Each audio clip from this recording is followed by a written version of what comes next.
Hello, my name is Russell Preston Brown from Adobe Systems, and this presentation is all about my favorite features in Adobe Photoshop 1.0 for the iPad. Now, my favorite features begin right here on the desktop version of Photoshop because I'm using Cloud Documents. And as you can see here, I have my Cloud Document Organizer open up. These are all the images I've been working with.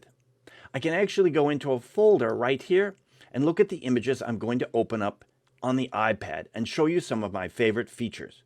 So this is where my story begins, right here. I'm going to switch over to the iPad right now, and you can see here all of the same files that you saw in my Cloud Documents Organizer on the desktop. So here we go. My second favorite feature has to be the ability, in this case, to tap on this image and open up a complex layered document. Check this out.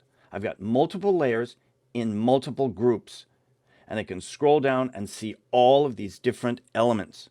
I have multiple layers, special effects, and even type included. You'll notice here I even have a smart object right here. Now, we don't have full support for smart objects, but I can transform and move the smart objects, and if I move them and send this back to my desktop version of Photoshop, they'll be in the exact position I left them here in Photoshop on my iPad. Excellent. My next favorite feature has to be the ability to select multiple layers, group them together temporarily, and move them as a group. Check this out. For example, with this type, I'm going to swipe here on this text and select multiple layers simply by swiping on the layers as you see here. Then they're now temporarily grouped. I can use my move tool or transformation tools and move this around just like this. Fantastic. And of course, my next feature that I really like is the ability to do multiple undo. In this case, I'm going to select the Command key and the letter Z from my keyboard that I'm using here with my iPad to get Command Z to undo. You have a fantastic set of keyboard shortcuts, and you can see all of these keyboard shortcuts over here in the upper right hand corner under View Keyboard Shortcuts. Some great keyboard shortcuts, and if you have a keyboard, you can really get the most out of Photoshop on your iPad. My next favorite feature is the ability to import images from multiple sources, like the Creative Cloud, Dropbox, and even your libraries. Over here, I can tap on this icon and bring in images from the camera roll, files, libraries, or even the camera. Check this out. I'm going to tap on camera roll, my special effects, and I can bring in an image like this.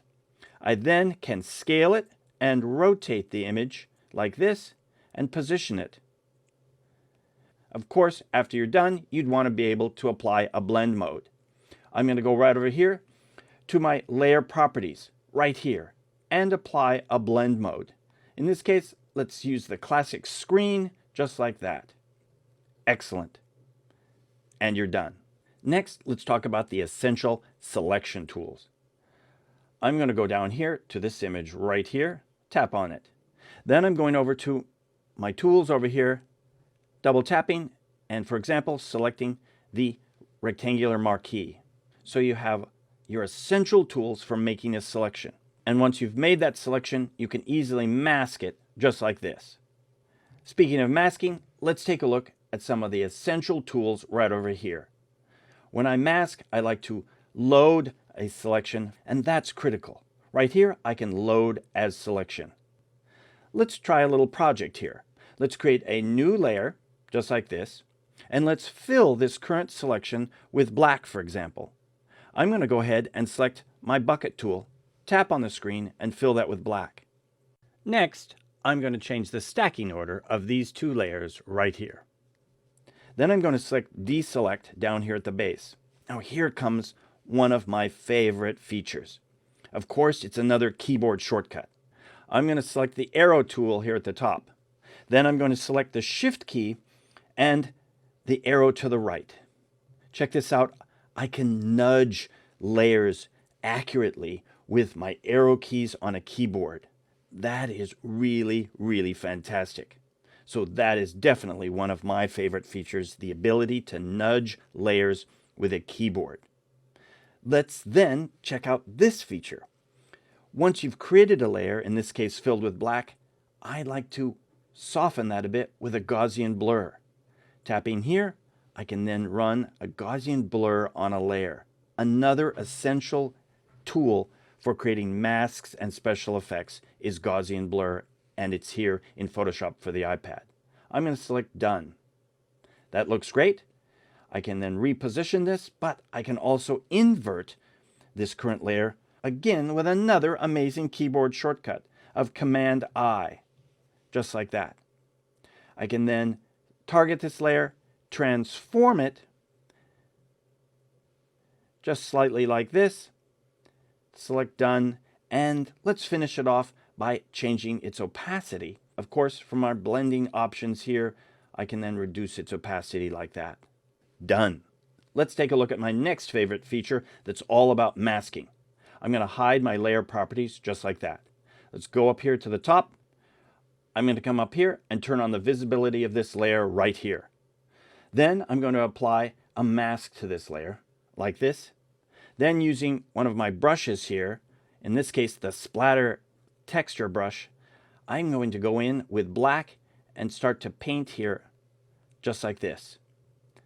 I can create a really interesting mask, and of course I can use the Apple Pencil tool to create this effect. And with all of the options available, you get even more control. Done. My next favorite feature has to be the gradient tool. I can use it within my images as well as within my mask. Check this out. With the gradient tool, I can tap and drag and create a simple gradient mask as we see here for special effects. Done. Now finally, my final favorite feature here in Photoshop on the iPad has to be, of course, a keyboard shortcut. I target this layer and turn on the visibility of this topmost layer, and I'm going to use the Shift key and the minus key to cycle through all of the blend modes. I love to use blend modes, and I have to have the ability to see all of them because you never know what incredible blend mode you're going to get by trying all of them easily and quickly. So there you have it. Russell Preston Brown's favorite features in the new version of Adobe Photoshop 1.0 here for the iPad. Give it a try.